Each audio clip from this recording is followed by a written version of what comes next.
All right, thanks, Brad. That was amazing. So much information.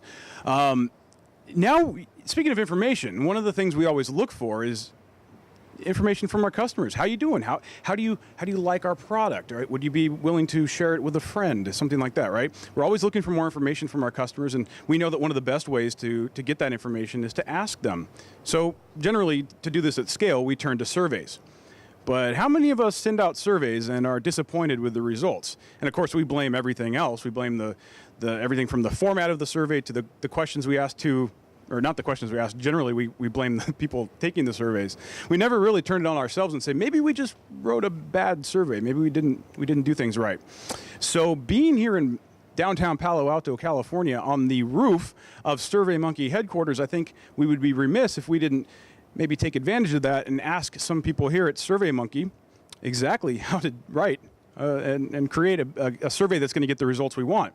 So today, we are in luck. We actually have Jeff Coleman, who's Director of Customer Success right here at SurveyMonkey, and his colleague, Sarah Cho, who is a survey research scientist. I can't even say I'm so excited about this. A survey research scientist. I didn't know that was a thing. This is amazing. So we're going to send it down, I assume, to the survey research lab right here at SurveyMonkey headquarters. They're going to lay it out for us, and I guarantee you after this, we're going to know how to write surveys that get results. Guys, take it away. Hi. Thanks, Lincoln. I'm not totally sure how you managed to be up on the roof and we got stuck here in the training room, but I'm sure we'll have a good time anyways. Hi, my name is Jeff Coleman. I'm the Director of Customer Success here at SurveyMonkey, focused on our enterprise business. With me is Sarah Cho, who is a survey research scientist, I believe is the official title. I like to say Sarah has definitely forgotten more about surveys than I'm ever likely to know, so lucky to have her here today. And we're talking about how to use feedback to make customers successful, something I think that is really relevant within the customer success arena. I've lost my clicker, excuse me. Here we go. So we'll start with a quick survey for some of the people in the audience. It seemed appropriate. Who has CSMs on their teams that engage directly with customers? All right, that would be almost everybody. Who uses activity data to understand what their customers are doing within their systems? Yeah, okay, most of the people, hands up. All right, who has a structured customer feedback program? Keep your hands up if you have it. Yeah, okay, fair number. How many of you think it's working really well? Confident in what you're doing? All right, some hands are going down there. It's a mix. So hopefully today what we'll talk about is a little bit around how do we help make sure that our feedback programs that I think are really important are actually delivering on the results that we're expecting. So Sarah, let's just kind of pretend that a couple months ago maybe I showed up and said, what do I need to do to run a good survey program so that we can understand what's going on with our customers? What might you have told me if hypothetically I'd done that? Yeah, so any survey, regardless of whether it's a customer success survey or whether you're even sending a survey out to your friends, the first thing that you have to have is a survey goal. So I have a little slide to help me along here. How do you formulate a survey goal? You really have to think ahead to how the data is actually going to be used in the end, because often what happens in the business world is that your boss tells you, we need to do a survey, and that's it. They don't tell you we needed to do a survey on what we're going to use the data for. So it's really up to you, first of all, to determine what am I going to use the data for. So in the customer success world, it might be get customer feedback to determine bonuses or payment or for your CSMs. So if that's how you're going to use the data, that means you extrapolate from that and get a survey goal. So because you're going to be determining salary or bonuses from this, you probably want to measure customer satisfaction with the CSM team. And then that is your overarching survey goal. And then now that you have a survey goal, you can extract subtopics from that. And that's, how fast did they respond to email? So what is their responsiveness? Did they give good advice? Was it helpful or not? And do they know anything about the product? Did they demonstrate knowledge about the product? And given these subtopics, that's when you can actually start writing your questions. So in your opinion, do you think that the CSM responded to your email too slowly? Or was it about right? Or was it too fast? I doubt anyone would say too fast, but you always want sort of a balanced scale and offer all three options. And so that's sort of where you will get started with your survey goal. So first, know how the data will be used. Then once you know how the data will be used, create an overarching survey goal. and then determine the subtopics of your goal. And so once you have the subtopics, you can start writing your survey. And for those of you who are inexperienced in writing surveys, we actually have a great survey writing guide, which I think will be up on the resources section of the page. So make sure to check it out. It gives you some good tips and tricks if you need a little help guiding yourself along. We also have something called Question Bank in SurveyMonkey. If you are using SurveyMonkey, it's a great tool that you can sort of search. If you know what question you want to ask but need a little assistance, you can sort of search for those terms. But in general, this will help you have a very targeted, narrow survey, because often what happens with surveys without a goal is that they're too long and the respondent just gets lost and then they drop out of the survey because it's just, you're trying to cover too much in the survey. So really create a goal, and then I would actually recommend that you only have, limit your goals to 3. Just that will actually slim down your survey and make sure that all the data that you get back is actionable. Because often what happens when you don't have this first step in mind is you collect all this survey data and then you don't use half the questions you collected. Not only did you waste your respondents' time, but you also wasted your own time. So yeah. So this is an actual situation because you did come to us, and this was sort of the advice that we gave you guys when you were developing your feedback program. Were you able to sort of take this and run with it, or was it good advice? Yeah, it was brilliant advice, obviously. We certainly tried. So let me just give you a little bit of background in terms of SurveyMonkey Enterprise and kind of what I think is interesting about what we were trying to do. The first one is that we basically, it's a new product focused on a new market for SurveyMonkey, really corporate customers. We've traditionally sold to individuals who came to the website and purchased the plan for, just for themselves with their credit card. So we've got a new set of customers, and we're trying to understand, are they the same as this customer that we've been traditionally serving? The second thing that I think is interesting is that usage data doesn't actually, directly correspond to value. You can send one survey at the beginning of the year as an HR professional. You send it to the entire company, and you get a ton of value, and then you don't do that again really until the following year. So the fact that you only used it once doesn't necessarily mean that it wasn't a valuable tool for you, that you didn't get the right piece. So we need to find a way to kind of augment and go beyond just the simple usage data. And then the last part that we're experiencing is that we have a disconnect between the users, the people in HR, marketing, wherever they are within an organization, and the person who's making the purchasing decision. And I suspect this last one is actually fairly common with a lot of products these days. So how do I go back to the people who are making decisions and actually help them understand what the users out there actually in their companies are doing with the software, again, beyond just the metrics piece. So what we did is, going back to Sarah's kind of 3 pieces here, our piece was really around kind of helping these CSMs kind of engage these customers in a good way, and just making sure that we understand kind of not only where we are today, but have a way to measure that going forward. And going to the goals piece, it was about, are people getting value out of this tool, and helping to identify what that was? Because again, we just don't necessarily know from what's going on in the system. So from our subtopics, we really came up to these 3, and the primary one was this business impact, and we came back to a couple of questions around ease of use and business value. Was it easy to use? Were you able to kind of get it up and running quickly, which we think is a core value prop? And then did you actually, kind of get what you wanted? Were you able to make better decisions? And again, that actually ties really well to our core mission as SurveyMonkey. And I thought, kind of going into this, one of the pieces that was pretty interesting around this, am I in the right section here? It was in terms of like, how do I ask these questions, right? We came up with a bunch. And I think I came up and I had 12 or 13 questions. I forget what it was. And I basically said, can I ask all 12 to 13? Mm-hmm. And I thought you guys had some really good advice around whether 12 or 13 was too many. Yeah, so unfortunately there's no guideline. There's no standard that says X number of questions is the maximum number of questions you can have in a survey. There's nothing that says that. No one will ever tell you that. If they tell you that, they're lying, essentially. But what really depends is actually the audience for your survey. So for example, if I were to do a survey of boy bands and it were 50 questions long, and I sent it to 12 or 13-year-olds, they would love taking that survey. Or 12 or 13-year-old girls, they would probably love taking that survey, right?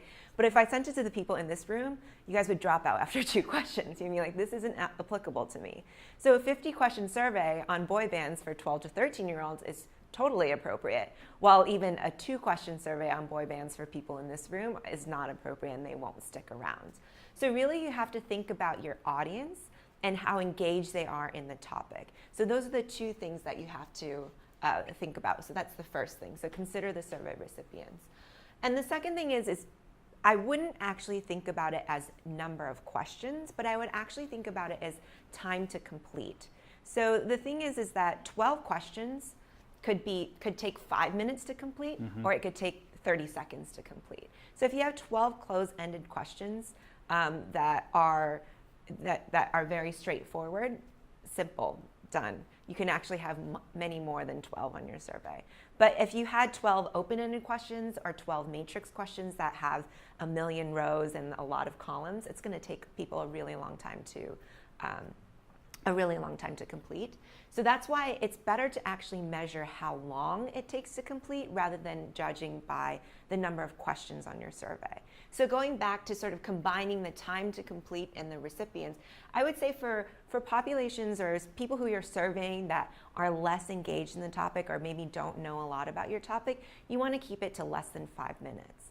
But some people who you think are really passionate about the topic and will stick around, you can actually push it a little bit longer to more like 10. So this is sort of, for instance, in this example, for us in developing the customer feedback program for the CSMs, I would say that maybe newer users, right, people who just got SurveyMonkey because they just got an enterprise license, so they've only been using it for 2 months, they might not be able to complete a longer survey that's asking them to evaluate the pros and cons of the product. But someone who's been using it for years could easily do that and could easily do the longer survey. So in that situation, you might want to think about having a longer survey targeted towards people who are, long-term users, and a shorter survey to target towards people who are short-term users. And then how do you actually get the amount of time that it's going to take your survey? Well, really, you got to get some friends to take it. So not only is it great for catching typos and bad question wording, and it's also really good to get timing of your survey. You never want, if you're creating the survey, you never want to time it and test it yourself because you're just too close to the topic. You're going to go through faster through the survey, and you're going to miss a lot more of the mistakes that other people might catch. So always send it to a colleague, or better yet, send it to your 90-year-old Aunt Sally. If she can understand it and take the survey, it probably is a pretty well-written survey. Yeah.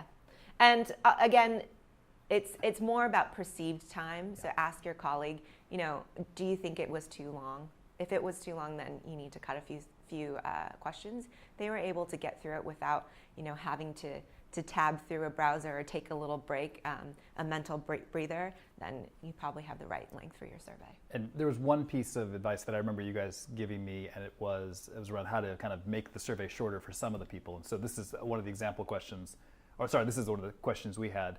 The survey results helped me and or my organization make better decisions. And coming off of this, I think underneath I had a thing that said, well, how? Like, why did this work? And trying to elicit some more data around this. And partially, I think you guys said, well, you really don't care down here. You care up when they say they agree with that, when they agree that it delivered value. Now you want to know, what's more. And these are probably the people who are more committed and interested in kind of providing that level of feedback. So we used what we call skip logic.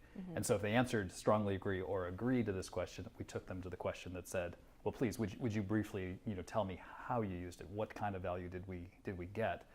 And actually got some really great responses there around, kind of the ways that they were able to change business process, understand what their customers were doing. I mean, it was some really great feedback. And I suspect if we'd asked a bunch of people down here, who had been disagreeing, they just would have skipped the question, and it would have almost been kind of, to your point, that annoyance piece that we were able to avoid. So I thought that was really, really interesting. Yeah, I think skip logic is a really, really underused feature. So I'm really glad that you took the initiative and took our advice to to do it this way, just because you never want to give questions that people are just not really going to answer, because that's wasting your time and wasting your respondents' time. And I also like that you skipped logic into an open-ended question and didn't start out with an open-ended question, because often open-ended questions are really, really hard for respondents to respond to. A lot of people nowadays are taking on their mobile devices, for example. It's really hard to type on a mobile device. Even if you're on a desktop, you're just sort of like, I don't want to really type out my answer. It's easier to click an answer. So that's why you still get, their opinion on this statement, and then you're asking them to tell you how. And then you can also use those open ends. The thing about open ends that I really like is you can use them to sort of, when you're thinking to the analysis and presentation stage, you can sort of use them to color the numbers that you get. So you can see, say 75% of our customers agreed with the statement. Here are some reasons why. And it's just very, very nice to hear in their own words why they agree. They thought that, the survey results really helped their organization make better statements. And then to take it even a step further, those are things, of course, with the respondent's permission, you can use in marketing collateral material as well. So going to some practical pieces, because I think that's part of what we're trying to do in Pulse Check, is to dive a little bit deeper. I wanted to bring in kind of to that question, how long can the survey be? So here, this is how long our survey was. We went back and were able to look at the results for all the people who responded. We had this median response time of 3:30 and an average response time of 9. And I'll admit, when I did the initial analysis on this, I kind of did the average and I was like, wow, that's really high. So I went back and looked at the median. So I kind of figured like most people were kind of moving through it pretty quickly, but there were some people who were maybe more invested in taking some additional time, and that's maybe how to read this. Yeah, I'm glad that you actually looked at the median, because not very many people look at the median. Most people take the average time. And so let me just ask anyone in this room, whenever you're surfing the internet, how many tabs do you have open on average? Anyone want to guess? A lot? Like I always have tabs, a million tabs open, because it sort of tells me like what I need to do. Like, oh, I need to read this article. I won't read it now, but I'm gonna pop it open and leave it there and then come back to it, right? Chrome is task management. Exactly, yeah, okay. exactly. And then I move them in certain orders, right? These people who are taking, a really long time to respond, they had all intention of responding. They probably saw your email, opened up the email, either got distracted by other emails or, went to the bathroom or were reading some other articles. And then once they realize, oh, I still have this tab open, I need to complete it, let me go back. So that's why averages can always be skewed by these outliers. So it's always best, whenever you're trying to get a sense of whether your survey is too long, it's always best to look at the median response time rather than the average response time, just because it's a more accurate depiction of how long it's taking people to complete from start to finish. Cool. Let's take a look at the other, I think, question that a lot of people have about when they do a survey is response rate. So what's the ideal response rate is really the question here. And ours was, we ended up at about 26% overall. And it was kind of funny, and hopefully you can see the graph okay, but almost everybody answered like within the first 24 hours. And then with reminders and such, we were able to kind of drive out another 4 or 5%, 5%.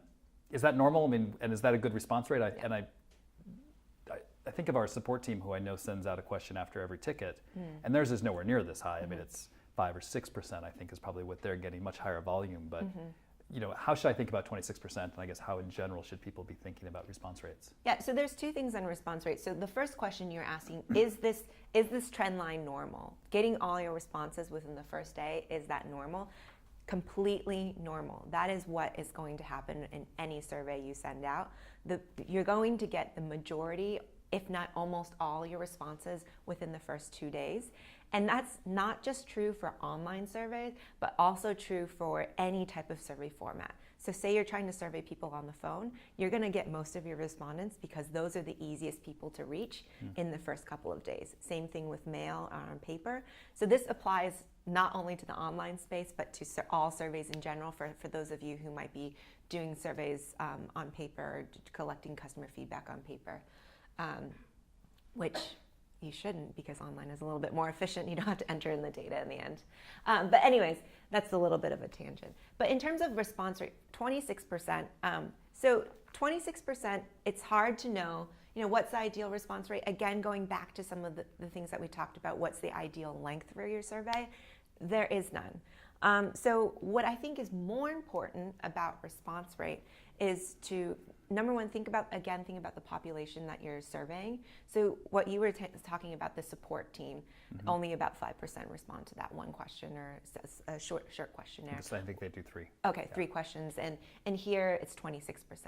And that's probably because the people who are providing support, it's a one-time interaction. They don't have as strong of ties with their support staff as the enterprise customer does with the CSM. So naturally, you're going to have higher response rates to your customer feedback survey than our support team would, just because the ties are stronger.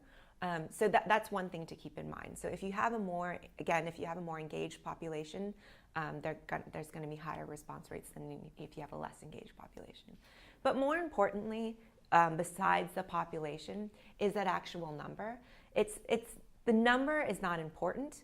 You have to look at who your respondents are and compare them to your actual customers, right? So here, let's say, just because you have a 26% response rate doesn't mean you have bad data or a bad survey. As long as your respondent pool looks like your customer base, that's fine. So say, for example, your respondent pool is 50% male and 50% female, then you would, if your customer base is 50% male and 50% female, getting a 26% response rate is fine. So just to move that a step further, so take a survey with a response rate of 20% who has that right 50-50 split. But say there's another survey with a 30% response rate, but instead of getting a 50-50 split, you have 30% of your sample or your respondents are male and 70% are female. That means your data is skewed because you have more females in it. So arguably, the 20% response rate survey actually has better data quality than the 30% response because rate it's survey. a closer match to my actual population. Which Exactly. I think, So sample is what more matters. The respondents really should reflect your customer base. The one caveat on that, there's always exceptions to the rule, right? Is with any survey, you have to make sure you have enough sample size. So if you are even if your respondents look like your customer base, if you're only getting 10 people to respond to your survey, even if it's 20% of your, say you have only 50 customers, hopefully you have more than that, but say you have 50 customers and you got only 10 of them to respond, then that's a 20% response rate. You probably can't make a lot of conclusions from 10 people. So that's the caveat, is you have to have a base minimum sample size of enough people to make conclusions about, but then once you feel confident you have enough people to make conclusions about, are the people who you do have look similar to your customers. Cool. Yeah. So let's kind of transition into a bit of the action. So we've done this survey. We had a decent response rate. I'll have to apparently go back and see if the 26% kind of matches to the rest of the population, and just do some comparisons. And that you can use your customer data that you have. So I use male, female, but that's probably not as important for most of you guys who are in the CSM world. What's probably more important for you guys is maybe industry, right? So I think you asked, what industry are you in? And if you know that your customer base, 25% are in the healthcare industry, then you would expect about 25% of your respondents to be from the healthcare industry as well. I think for us, size of customer would also be pretty relevant. Was I getting responses from my smaller customer base and ignoring the larger ones, or was I kind of skewed one way or the other compared to our overall? So Exactly. Great. So our kind of steps coming out of this are, the first thing is we're actually going back and thanking our advocates. So people who came in, and we used NPS as one of our opening questions, and so people who gave us a very high likelihood to recommend, we're having the CSMs kind of get in touch. Obviously, these are the people that we think are the champions within companies. They like the product. And for us, it's also a way to probably drive some case studies, ways for us to go out and connect with, what are they really doing and helping to use that in an advocacy program more broadly. The second thing that we're looking into is the detractors. So kind of on the flip side, who are these people? Why didn't they like us? Now, sometimes there's pretty obvious reasons. In other cases, it's not totally clear. And I think one of the really interesting ones that I saw here was people who gave us a detractor score on NPS, but when you get over to that value question that we talked about earlier, said, yeah, it gives a lot of value. And I admit, I look at that and kind of go, that's an odd response pattern to me. Does that, I guess Does that sound like something we should look into? Because it caught me as, I guess I was surprised by that one. Yeah, and this is sort of, that's actually not a surprising finding. Companies find that all the time, just because NPS is just one survey question. And there's no way, no matter how well you write the survey question, no matter who responds to it, you can summarize how customers feel about a company with one number. Or one question. It's impossible. So that's why surveys are always more than one question, because you need context around that number. So NPS is traditionally measured for how engaged customers are, but it doesn't, like you said, give a good measure of value. And so that's why it was great that you did ask those additional questions about value to see if customers are actually getting more value out of the product. And then the last one for us is going back to the primary stakeholders and actually taking some of this data back to them and actually kind of telling them what's going on at their company. So going back to one of our primary goals, how do we reinforce the connection between the people who are using the software and the people who are making purchasing decisions and renewal decisions? How do we tell them what's going on? Well, this is one of the ways, right? So we're going back, and it was actually even interesting. One of the companies we did actually had a pretty good response rate. I think they had about almost 40%. And so taking some of that data back, we were able to have that conversation. This is what people think. And he liked it. And it almost helps us to next time be able to come back and say, hey, help us get more response rate. You now, as a person who's interested, invested in this within your organization, can help us drive the response rate within your organization, because they're finding value in the data that we're able to bring back, because he didn't know what they were doing either. Yeah. So kind of a cool closed loop in that one. Yeah, and I would actually say sharing the results with your respondents is probably the thing that that most people forget to do, and that you're doing really, really well. So the one thing, regardless of whether you're serving your customers, you're serving your friend, whether your survey is about your product, or whether your survey is just about what should I serve at my dinner party, you really always have to keep your respondents in mind. They're taking the time out of their schedule to respond to your survey. The least you can do is let them know what happened to the survey. And that's exactly what you're doing here. And it's just a reminder for other people who do survey their customers regularly. Let them know, like, here's how we're using the information. This is what you said, this is what other people said. Here are the changes and actions that we're doing using this data, and it really shows that you're engaged with your customers and also listening to them as well. So yeah. And we had some learnings that I think were at least good.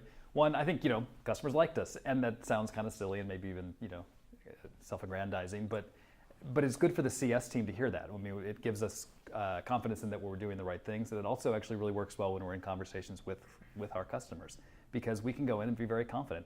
People like the product, they're using it, they're getting value, and that's a good thing for us to know. One piece that we learned I thought was pretty interesting is that reputation, it just reinforces how early it starts in the process. And we had a customer who gave us a detractor score. I think she might have been the only one in the entire survey. But as you looked into the data, it was a misunderstanding about what the product was going to deliver at the very beginning, that happened at the very beginning of the cycle. And now 6 months later, I think it is, we're seeing a detractor score. And so, those early indications that we have to interact with customers, even well before they're part of the CS organization, can have a long-range impact in terms of product perception. And then because of those value questions, especially the open-ended ones, we found out some ways that people are getting value out of this tool that are awesome and really exciting. Again, kind of almost goes back to this first part. You read about things that people are doing, and you kind of go, wow, that's pretty cool. And I want to call them up and find out, what they're doing more. And we may get a case study out of it, but even without that, it's just such good reinforcing data that we can, again, bring to the rest of our customers really and talk about how people are using the tool. So these were some really interesting things that we learned coming out of the survey. Yeah, and with open-ends, what you can do is that you can start to, once you start asking questions on a regular basis, so you can actually start using the open-ends to refine some of your closed-ended questions. So if you say, why do you agree, briefly describe, I think, what was the question? Briefly describe why you feel this way on that. Oh, the value is, how did you get value? Tell us how did we help you make a better decision? Yeah, and next time, if you don't want people to answer in an open-ended, you can take those open-ends and create a closed-ended list so that it's a little bit easier for people to respond. Which of the following ways did we? Yeah, exactly. So that is an idea for people who are using open-ends. And that sort of leads me into my, my next thing is are you thinking about doing this on a regular basis? I'm just curious. Well, yes, of course we are. I think the frequency on that's something we're kind of going to refine. We were thinking it probably is quarterly, but partially when you get to the questions like some of the value questions and the NPS, we're looking to take those and actually, to the point you're making, make changes. And then of course we need some way to go back and actually see if those changes are starting to take effect. So we're kind of thinking it's quarterly. I suppose it could go to every 6 months. And if I remember an earlier conversation, if response rate started to decline or something like that, that might be an indication that we were doing too much. Yeah. And so what I would recommend to anyone is one number is just a number. It can be even more valuable in context, and how it can be more valuable in context is if you're surveying your customers regularly. So is my NPS score changing over time, right? So are we getting better? Are we getting worse? Are customers feeling like are more and more customers feeling like they're getting more value out of SurveyMonkey, or for some reason is it declining? If it's declining, that means we need to look into that and make some improvements. If it's going up, then great, we're doing an awesome job. And in addition to providing context with your own survey results over time using trend results, you should also use benchmarks. So these are questions that, for example, NPS that other companies might be asking and that you want to compare your number to.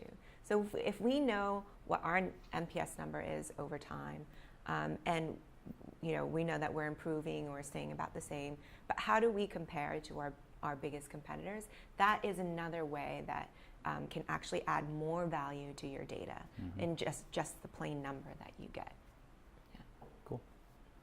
So I think we're kind of almost done, but we wanted to kind of recap a couple things top things to remember about your surveys. Yeah, so the first thing, again, set a goal. If you set a goal for your survey and know how you're going to act upon the data once you get it, not only will it be easier for you in the analysis phase, but your survey will be shorter and your respondents will be happier not to go through a super long survey. And the next thing is make sure you review a survey with your colleague. You can catch mistakes like misprogrammed skip logic, and then you can also get a sense of how long your survey is, and if it's too long, you need to think about possibly cutting some questions. And then the third thing is once you actually start getting the data back. So, setting a goal is the first step. Reviewing and writing is the second step. And then the third step is once you get your data back, how do you know if you've gotten enough data back, or is your response rate high enough? Well, really look at your respondents and see if they look like your customer base. If they do, then regardless of whether you have a 20% response rate or a 30% response rate, it looks like you're probably pretty good in the clear. And the last thing is now that you've analyzed your data and shared it with your customers, as you have done, Jeff, the next thing is make sure you survey regularly. Make sure you check in with your customer and make sure they're still happy. So those are sort of the tips that I would recommend for people in this space. Great. So we'll do a little bit of time for questions. Obviously, we'll take some from people who are here today, but then also for those who are watching on the stream, you can tweet with the hashtag or email us at enterprise@surveymonkey.com. And obviously, we can't answer right now, but when we're done, we'll go check in on those and try and get back to you pretty quickly with anything you might have. So if we have a few minutes for questions, we can take some from the people who are here. Yeah, I wanted to touch on the response rates. I have a long list of clients we're sending a monthly newsletter to, and I'm afraid if I put the survey in the newsletter, there's going to be too much content, a little too much noise, so I was concerned about that. So, how do you guys typically send out a survey and get a high response rate? So I'm going to give you what my advice would be, and then maybe Jeff can tell you what we do what he does specifically at SurveyMonkey. I would say whenever sending out a survey invite, make sure it's a separate email. It's not embedded in your newsletter, and not in just because if newsletters tend to be a little bit longer, they have different types of information. People might not see the invitation to take the survey, so it's always best to send it in a separate email, the survey invitation. Unfortunately, that means you're spamming your customers more. So there is a fine line and a fine balance. And as I mentioned to Jeff earlier, if you're finding that your response rates are dropping, that probably means that you are sending them too many surveys, or maybe sending them too many emails, and they're not opening up your email. So that just means either you might want to trade off. Maybe instead of a newsletter 1 month, send a survey to gather feedback instead. So then you're still keeping the number of emails that you send your customer the same, but you're still providing yourself the opportunity to collect the feedback that you need. And specifically for our stuff, we send out surveys, we send out newsletter equivalents. Our marketing team does that on a pretty regular basis. So when we sent it out, we just used the email collector within SurveyMonkey. We uploaded the lists. And what I ended up doing was setting up a separate collector for each of the CSMs, which actually really made the filtering really nice and easy. So I could come back and look at those responses and kind of say, all right, what did CSM 1, what was it, what did they get back, and how their customers perceive it, CSM 2, CSM 3, and so that was kind of a nice piece. And the email went out from that CSM and from their email address. So it wasn't the kind of what they normally see from the newsletter. It actually came from their CS representative. We did it that way. We're actually about to have a Salesforce application come out, which I think will make that a little bit nicer, because we'll be able to do it all entirely within Salesforce, kind of hit the button and let that stuff go. So that's coming out in Q4, which we're actually pretty excited about on a number of levels. And one of which I think is kind of related to what you're asking there is it's got some, I think they're called touch rules. And so it's going to help us to keep from spamming, because the reality is we send them out. The product team will sometimes send out surveys. The support team sends out surveys every time they log a ticket. There's potentially a lot of, even forget newsletters, there's potentially a lot of surveys actually going out to an individual. And so those touch rules help at a corporate level to sit there and say, you know what, we're only going to survey you once and fill in your time. Is it once a month? Is it once a quarter? 3 times a year? Let's pick a pattern that we think makes sense to try and make sure that we don't over-survey them. And sort of to pivot off of that is next time you might want to experiment with sending it instead of directly from the CSM, but directly either from yourself or say like enterprise management, just saying we're collecting feedback on, maybe coming from someone who is higher up in the organization might have a difference in response rates, and that's something you can experiment with. I don't know if it will have a difference, but that's always something that you can experiment with. And that's the great thing about surveying on a regular basis. You can switch things up a little bit here and there and see what moves the dial a little bit. Another thing that you might want to suggest is actually putting in a close date for the survey, because sometimes you get an email like, I can just do it later, and it just drops to the bottom of your inbox. But sometimes if you say, this survey will only be open for a week, a lot more people might be incentivized to complete it within that week time period, as opposed to just saying, oh, I have forever to complete it. And letting it drop off. So yeah, was there another question? Yeah. Yeah, along the same lines, how often can I survey the same person? Because we send out a lot of communications, like you said, and don't want to wear them out. Is there a set number of times I can survey the same person? Yeah, I think, sorry, I didn't repeat the last question, but this one was how often can I, what's the right frequency, or what's kind of the max number, I think. And is there a rule of thumb on that one? Again, there's no rule of thumb. That's the hard thing about surveys, is that there's no hard and fast rules for any of this stuff. It's like talking to a consultant. I know. It's awful. I always feel bad when people ask me these questions, because I can never actually give them a solid answer. But and one of the great, we actually did a lot of trainings in our Portland office, and we were finding, even between myself and other people on our team, we had different approaches to doing everything. It doesn't mean that one of us is right or one of us is wrong, but there's many right ways to do things, there's many wrong ways to do things. But in regards to your question on how many times can you contact a respondent, it really just depends. If they're willing to listen to you and fill out surveys, you're welcome to survey them on a monthly basis even. But sometimes things, generally what you're doing for surveys is trying to, especially when you're surveying them on a regular basis, is you're trying to see if things are changing over time. So if you're sending them surveys on a monthly basis, that might not be enough time for their opinions to actually change about the product. So that's why a quarterly basis might be a good check-in for most people. It gives them some time for them to have more experience with the product, get their hands dirty, and then their opinions might change, or it might stay the same. So, yeah. Sorry. Do we have time for a couple more? Yeah. Okay. You just mentioned tracking opinions over time. So if I have a KPI like Net Promoter Score or a customer satisfaction metric, what is the best way to measure that over time? Yeah. So Sorry, the question was, what's the best way to measure a Net Promoter Score or other kind of KPI that you're going to use? How do you measure that over time? I just learned earlier too what KPI was, so now I feel a lot more informed. A little tangent, but so in terms of let's just take the Net Promoter Score example, just because a lot of companies are using it nowadays. So obviously, it's a nice one single number, but often what bogs people down is that they see the dial move a little bit. So say 1 month your NPS score is 10, well the next month your NPS score is 15. And then everyone's like, woohoo, our score increased. But a lot of the time it's not a significant increase. So this is sort of where that sort of advanced analytics comes in. You might want to look into if there's a stats person on staff doing some statistical testing to see if that 10 is really statistically different from that 15.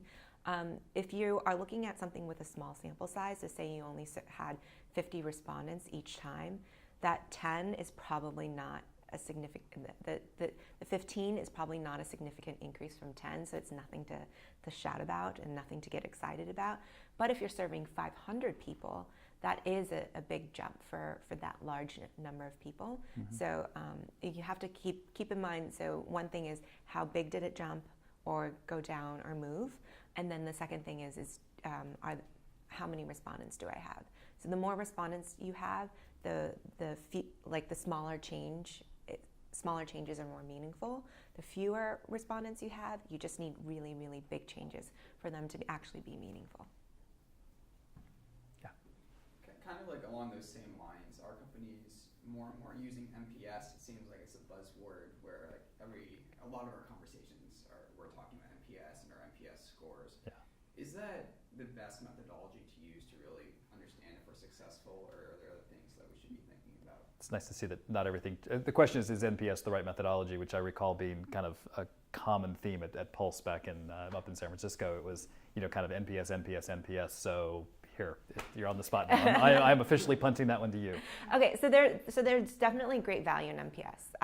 NPS is nice, especially for people who are less experienced survey writers and analysts, because you're basically taking 11 options, because it's on a scale from 0 to 10, 11 options, and you're digesting all 11 numbers to just one single number. So it's very easy to interpret. So that's the great thing about NPS.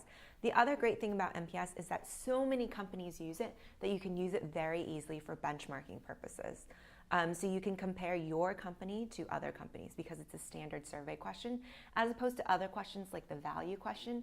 Very, very helpful to us at SurveyMonkey, but depending on what company you are, you're going to word that question differently, as opposed to the NPS question, which is worded the same way, minus the company name across all companies. So those are the two things about NPS that are great. It can be compared to many different companies. It's easy to analyze. But the thing is as we found in our data, with the value question, it doesn't measure everything. It only measures one aspect. So that's why, including NPS in your survey is probably pretty important, but by no means should it be the end all be all, and by no means should it be the only number that you look at. So I hope that answers your question. Cool. And I think we've got time for maybe like one more question. Yeah. So I am not a pro at writing surveys. I'm a CSM, and surveys are not my expertise. What are your tips, or how do you know if you're asking questions the right way? You talk to your in-house survey research expert, of course. Doesn't everyone have one of these? I thought it was pretty easy. Yeah, so the question was, how do you know if you're writing questions, if you need some tips and tricks? Of course, like I mentioned before, we have that survey writing guide. I think it's sort of long, but they give you some examples on things to avoid and things to always keep in mind. So for example, don't have double-barreled questions, which is, for example, do you like the colors red and blue? That's a double-barreled question because I might like the color red, but I don't like the color blue. So when you're answering that question, you might not know how to answer it. So basically you're trying to smush two questions in one when it really should be, do you like the color red? And then do you like the color blue? So there's a lot of tips that tell you on things that you should probably avoid in question writing in that guide. We also have a lot of resources on our website. You should definitely check them out. We do something occasionally called office hours, where we'll have a topic Previously, it was how many respondents do I need for my survey. The second one was how do I make sure my mobile respondents are happy, because designing a survey for mobile devices is very different than designing a survey for laptops or desktops. So a lot of those resources are on our website. And again, I can't emphasize the importance enough of getting other people to test your survey. Going back to some of those key tips that we mentioned in the presentation, it's so helpful because they will point out any bad question to you and they'll say, I have no idea what you mean by this question. You automatically know I need to fix it. And the more people you get to test it, the better your survey can be. So, yeah. And I know we mentioned the guide before, but that has some of it. The questions that people have been sending in, online, we'll go ahead and we'll get back to those. Give us a few minutes to wrap up, and then we'll start getting back to you. And feel free, the enterprise at SurveyMonkey.com. If you have something, going forward, it'll come to us at some point. Somebody will route it over, and we'll try and get back to you as soon as we can. So thank you, thanks Sarah for coming in and actually, providing some actual expertise here, which was great. I'm happy to be here. I'm glad that you guys invited me to be a part of this. It's so cool. And I believe we go back to Lincoln on the Roof, and thanks everybody for watching. Appreciate it.